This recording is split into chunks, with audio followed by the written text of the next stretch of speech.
Welcome to the Maker Buffet. Prepared for you, a choice selection. Stop motion. Here are the tools and parts I use to make an armature.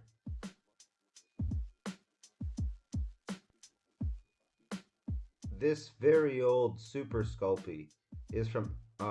get out of here. It's from 2012.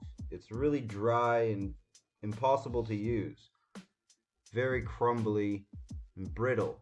But if you knead it with cooking oil, soak it in a container for a couple of weeks, it works like new.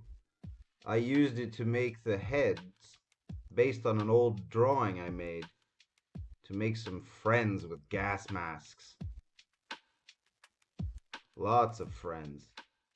And a nifty little stand for them to go on.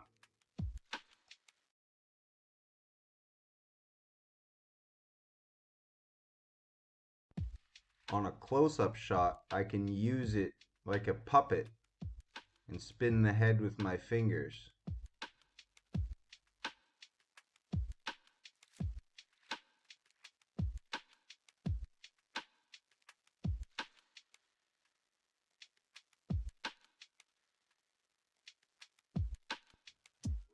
There's no hands or feet yet, but cool poses are still possible.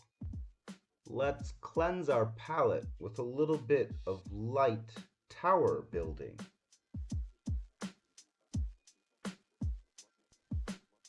I underestimated how many blocks it would take to build 2 towers at once. And so I've run out. But if you go to my Instagram, Michael Make More, you'll find a bunch of live building footage of me building the timber framing on the square tower. Here it is. It's got 3 levels. You can come in from the inside. It'll have gantryways all through it. This piece is called Hallowed Ground, and I started it about 3 years ago, and here I am finally finishing it. Very, very satisfying to finish about 100 hours of drawing. This is a book cover that I've been illustrating on for a couple of months now, and I finished the line art. Here it is, and I'm ready to do watercolor. This goblin horde illustration is also on my Instagram. If you like squares, you've come to the right place. Skeksis.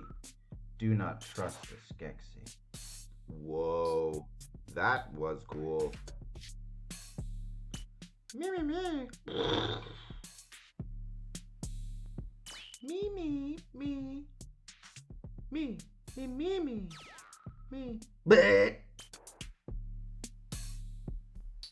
And now time for the reference book refresh. Look at all these beautiful pictures filled with details. It's such a great way to refresh my eyes. I mean, just look at them. Everywhere you look. Machines and uniforms. And more machines and more uniforms. And all these detailed, greebly parts. Absolutely beautiful. Vroom, vroom. And then I saw this picture.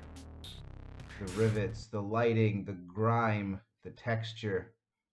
It was enough to inspire a new illustration. More on that later. Run! Me, me, me, me!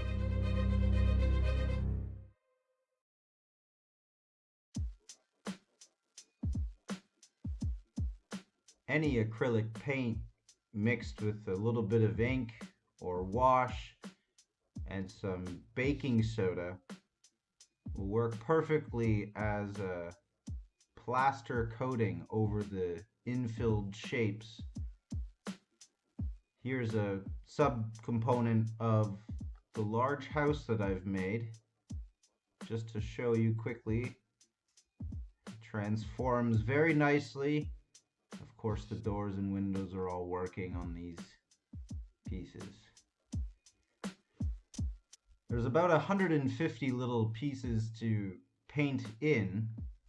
Here I am moving through fairly quickly. You don't have to be too precise. I'm going to be going over and touching up with a bit of brown paint on the woodwork anywhere that I got a bit too sloppy with the white paint.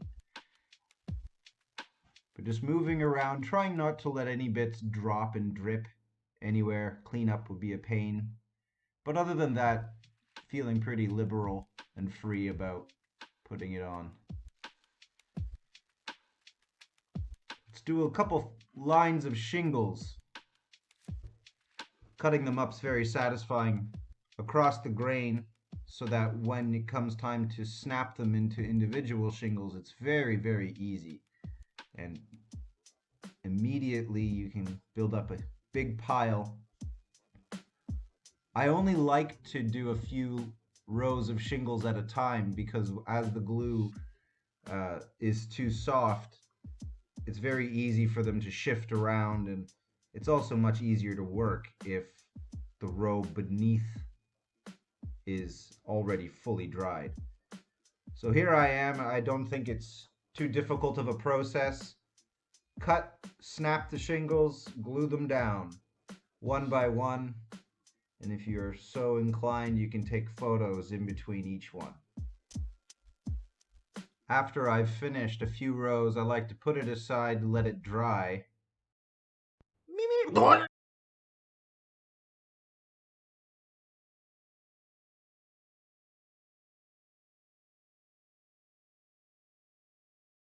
Time for something different.